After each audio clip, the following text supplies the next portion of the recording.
بسم اللہ الرحمن الرحیم۔ السلام علیکم ورحمۃ اللہ وبرکاتہ۔ تھرڈ ایئر مہد، آج ہمارا اسلامیات اختیاری کا سبق نمبر 14 ہے۔ مجھے امید ہے کہ آپ پچھلا سبق یاد کر رہی ہوں گی۔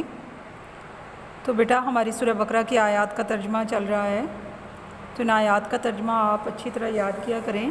آج ہمارے پاس آیات ہیں شراب اور جوئے کے متعلق۔ ترجمہ دیکھیں۔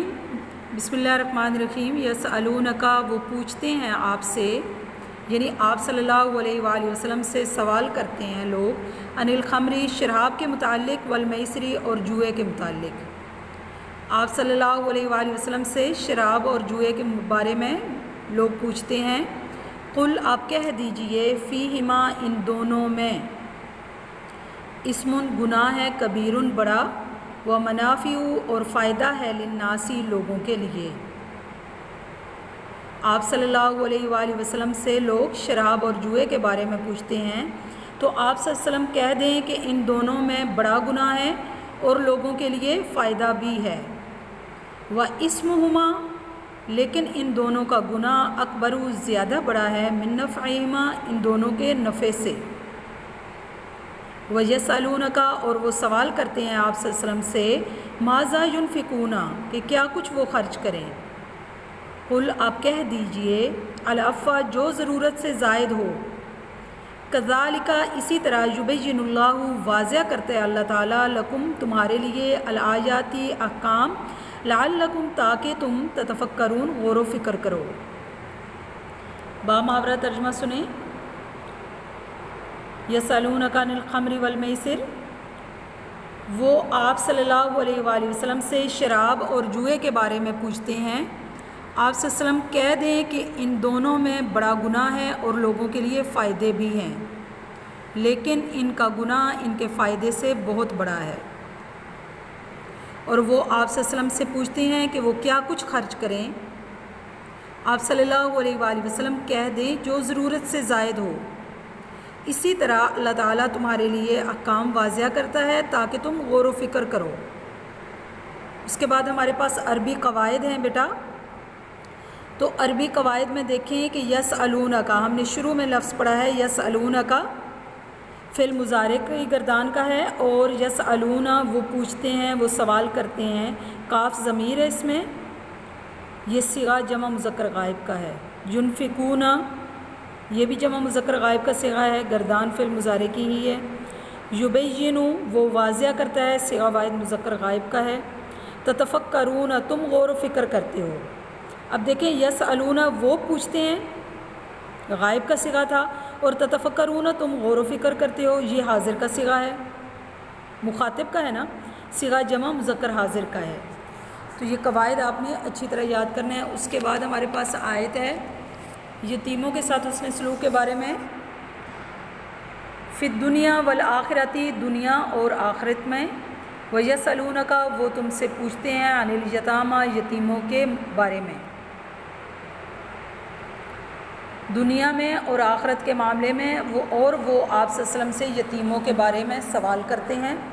قل، آپ کہہ دیجئے، اصلاح لہم، ان کی اصلاح بہتر ہے، وَإِن تُخَالِطُوهُمْ، اگر تم ملا لو ان کو اپنے ساتھ، فَإِخْوَانُكُمْ، تو وہ بھائی ہیں تمہارے، اگر تم ان کو اپنے ساتھ ملا لو تو وہ تمہارے بھائی ہیں۔ واللہ، اور اللہ تعالیٰ، یعلم، جانتا ہے، المفسدہ، خرابی کرنے والوں کو، من المصلح، اور اصلاح کرنے والوں کو بھی۔ وَلَوْ شَاءَ اللَّهُ، اور اگر اللہ چاہتا، لَعَانَتَكُمْ، تو ضرور تمہیں مشقت میں ڈال دیتا۔ ان اللہ، بے شک اللہ تعالیٰ، عزیز الحکیم، غالب حکمت والا ہے۔ بامحاورہ ترجمہ دیکھیں۔ دنیا میں اور آخرت کے معاملے میں، اور وہ آپ صلی اللہ علیہ وآلہ وسلم سے یتیموں کے بارے میں پوچھتے ہیں۔ آپ صلی اللہ علیہ وآلہ وسلم کہہ دیں ان کی اصلاح بہتر ہے، اور اگر ان کو اپنے ساتھ ملا لو تو وہ تمہارے بھائی ہیں، اور اللہ خرابی کرنے والے اور اصلاح کرنے والوں کو خوب جانتا ہے۔ اور اگر اللہ چاہتا تو تم کو ضرور مشقت میں ڈال دیتا، بے شک اللہ تعالیٰ غالب حکمت والا ہے۔ اس کے بعد عربی قواعد ہے ہمارے پاس۔ اس آیت کے اندر سے ہی لفظ ہے ہمارے پاس شاء، اس نے چاہا، یہ صیغہ واحد مذکر غائب کا ہے فعل ماضی کی گردان سے. آنتا، اس نے مشقت میں ڈال دیا، صیغہ واحد مذکر غائب. یسألون کا یہ تو بار بار آ رہا ہے، یہ آپ کو اچھی طرح یاد ہو گیا ہوگا کہ یہ صیغہ جمع مذکر غائب کا ہے اور فعل مضارع کی گردان سے ہے. یعلم، وہ جانتا ہے، یہ بھی مضارع کی گردان ہے اور صیغہ واحد مذکر غائب کا ہے. اس کے بعد ہے تخالطوہم، تم ملاتے ہو ان کو، ہم ضمیر ہے اور تخالطو یہ صیغہ جمع مذکر حاضر کا ہے. اس کے بعد ہے کل، تو کہہ دیجئے فعل امر، اور لہم اخوانکم، ان کے لیے یا تمہارے بھائی، یہ مرکب اضافی ہے. ممنوع نکاح، آیت کا ترجمہ دیکھیں، ولا تنکحوا المشرکات، اور نہ نکاح کرو مشرکہ عورتوں سے، اور مشرکہ عورتوں سے، مشرک عورتوں سے نکاح نہ کرو، حتیٰ یؤمنن، یہاں تک کہ وہ ایمان لائیں. ولامۃ مؤمنۃ، البتہ مومن لونڈی جو ہے، مسلمان لونڈی، خیرٌ بہتر ہے، من مشرکۃ، مشرک عورت سے. ولو اعجبتکم، اگرچہ وہ تمہیں اچھی ہی کیوں نہ لگے. ولا تنکحوا، اور نہ تم نکاح کرو، المشرکین، مشرک مردوں سے، حتیٰ یہاں تک کہ یؤمنوا، وہ ایمان لائیں. ولعبد مومن، اور البتہ مسلمان غلام، خیرٌ بہتر ہے، من مشرکن، مشرک مرد سے. ولو اعجبکم، اگرچہ وہ تمہیں اچھا لگے. اولئک، یہی لوگ، یدعون، بلاتے ہیں یا بلائے جاتے ہیں، الی النار، دوزخ کی طرف. واللہ، اور اللہ تعالیٰ، یدعو، بلاتا ہے، الی الجنت، جنت کی طرف. والمغفرۃ، اور بخشش کی طرف، باذنہ، اپنے حکم سے. ویبین، اور واضح کرتا ہے، آیاتہ، اپنی نشانیاں، للناس، لوگوں کے لیے، لعلہم، تاکہ وہ یتذکرون، نصیحت پکڑیں. بامحاورہ ترجمہ دیکھیں، اور مشرکہ عورتوں سے نکاح نہ کرو یہاں تک کہ وہ ایمان لائیں، اور ایک مسلمان لونڈی کسی مشرکہ عورت سے بہتر ہے اگرچہ وہ تمہیں بھلی لگے.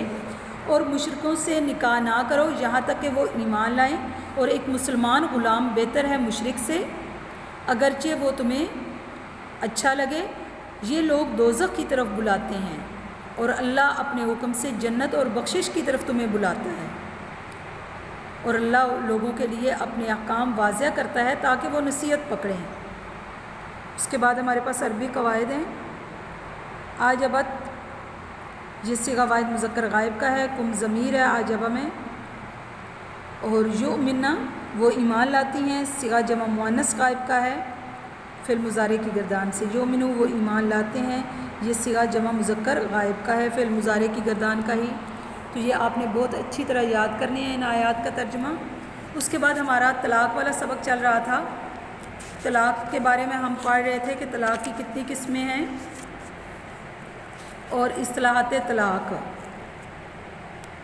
اصطلاحات طلاق میں ہم نے پڑھا تھا کہ طلاق کی تعداد یعنی طلاق 2 مرتبہ ہے، اور اس کے بعد اچھے طریقے سے روکنا. نمبر 3 شریفانہ طریقے سے رخصتی اور عدت لازم ہے.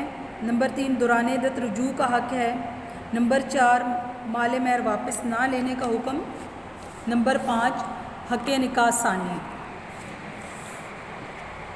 تو نمبر 6 سے آج ہم نے پڑھنا ہے عورت کو تنگ کرنے کی مذمت. قرآن و حدیث میں عورت کو تنگ کرنے کے لیے رجوع یا طلاق کے بعد نقصان پہنچانے کی مذمت کی گئی ہے. ارشاد ربانی ہے، ولا تمسکوہن ضرارا، کہ تم عورتوں کو محض ستانے کی خاطر نہ روکو. نمبر 7 ہے ہمارے پاس طلاق کو کھیل بنانے کی ممانعت. قرآن مجید میں طلاق کو کھیل بنانے کی ممانعت آئی ہے. فرمان الہی ہے، ولا تتخذوا آیات اللہ ہزوا، اور اللہ کی آیات کو مذاق مت بناؤ. اس سلسلے میں ارشاد نبوی ہے، تزوجوا ولا تطلقوا فإن اللہ لا يحب الزواقین والزواقات. نکاح کرو، طلاق نہ دو، بس اللہ تعالیٰ مزہ چکھنے والے اور چکھنے والیوں کو پسند نہیں کرتا. بلا وجہ عورت کا طلب طلاق بھی خدا کے احکام کے ساتھ مذاق ہے. یعنی عورت بلا وجہ طلاق کا مطالبہ نہیں کر سکتی. اگر وہ کرتی ہے تو گویا وہ خدا کے احکام کے ساتھ مذاق کر رہی ہے. اور طلاق ایسا امر ہے جو ہنسی مذاق میں بھی اگر کہا جائے تو وہ طلاق واقعہ ہو جاتی ہے. ارشاد نبوی ہے جو عورت بلا وجہ اپنے خامد سے طلاق کا سوال کرتی ہے اس پر جنت کی ہوا حرام ہے۔ نمبر 8 دوران عدت حقوق۔ اسلام نے عورت کو دوران عدت درج ذیل حقوق دیے ہیں تاکہ یہ عرصہ بھی آرام سے گزر جائے۔ یہ حقوق جو ہیں پہلے والا خامد ہی ادا کرے گا۔ نمبر 1 نان نفقہ، نمبر 2 رہائش، نمبر 3 لباس، نمبر 4 روزمرہ کی دیگر ضروریات۔ نمبر 9 ہے ہمارے پاس رضاعت کا حق۔ رضاعت یعنی دودھ پلانے کا۔ اسلام نے عورت کو یہ حق دیا کہ وہ طلاق کے بعد بھی اپنے بچے کو 2 سال تک دودھ پلا سکتی ہے۔ اگر دوران رضاعت جو ہے طلاق ہو جاتی ہے تو بچے کو وہ 2 سال تک دودھ پلا سکتی ہے اور اس کا جو نان نفقہ ہے وہ مرد کے ذمہ ہوگا، وہ اس کو خرچہ دے گا۔ نمبر 10 رضاعت کا معاوضہ۔ طلاق کے بعد اگر عورت بچے کو دودھ پلاتی ہے تو اسے معروف طریقے پر معاوضہ لینے کا بھی حق ہے۔ نمبر 11 اولاد سے ملنے کا حق۔ عورت اور مرد دونوں کو اپنے بچوں سے ملنے کا حق دیا گیا ہے، اور بصورت دیگر اگر بچہ مرد کے پاس ہے تو عورت بچوں سے میل ملاقات رکھ سکتی ہے، اور اگر عورت کے پاس ہے تو وہ مرد مل سکتا ہے، یعنی دونوں کو ملاپ کا حق ہے۔ نمبر 12 طلاق کے بعد تعلقات میں خوشگواری۔ اسلام نے طلاق سے روکنے کی پوری کوشش کی ہے، لیکن اگر یہ بہت ضروری ہو جائے تو فریقین اس طریقے سے جدا ہوں۔ نمبر 1 کہ ان کا دوبارہ میل ملاپ ہو سکتا ہو، یعنی طلاق رجعی اور طلاق بائن وغیرہ۔ نمبر 2 عورت کو اچھے طریقے سے رخصت کیا جائے تاکہ عورت اور اس کے عزیز و اقارب کا جو صدمہ ہے وہ کم ہو سکے۔ نمبر 3 طلاق کے بعد دشمنی کا رویہ نہ رکھا جائے، کیونکہ مسلمان مرد اور عورت بہرحال مسلمان بھائی بھائی ہیں۔ المسلم اخو المسلم، مسلمان آپس میں بہن بھائی ہیں۔ اس کے بعد ہم طلاق کی اقسام پڑھیں گے کل انشاءاللہ، کہ طلاق کی 3 قسمیں ہیں: طلاق رجعی، طلاق بائن اور طلاق مغلظہ۔ تو طلاق رجعی جو ہے وہ پہلی طلاق ہے، اگر 1 طلاق یا 2 طلاقیں دی جائیں تو اس کو طلاق رجعی کہتے ہیں، یعنی ان میں رجوع کا حق باقی ہوتا ہے نا طلاق رجعی اور طلاق بائن میں، کیونکہ ان طلاقوں کے بعد عورت کی طرف سے رجوع ہو سکتا ہے، اس لیے اس کو طلاق رجعی یعنی رجوع والی طلاق کہتے ہیں۔ ارشاد خداوندی ہے الطلاق مرتان فامساک بمعروف او تسریح باحسان۔ طلاق رجعی 2 مرتبہ ہے، پھر یا تو پسندیدہ طریقے سے روکنا یا شریفانہ انداز سے رخصت کرنا ہے۔ تو اس کے بعد ہم طلاق بائن اور طلاق مغلظہ یہ کل پڑھیں گے انشاءاللہ۔ السلام علیکم ورحمۃ اللہ وبرکاتہ۔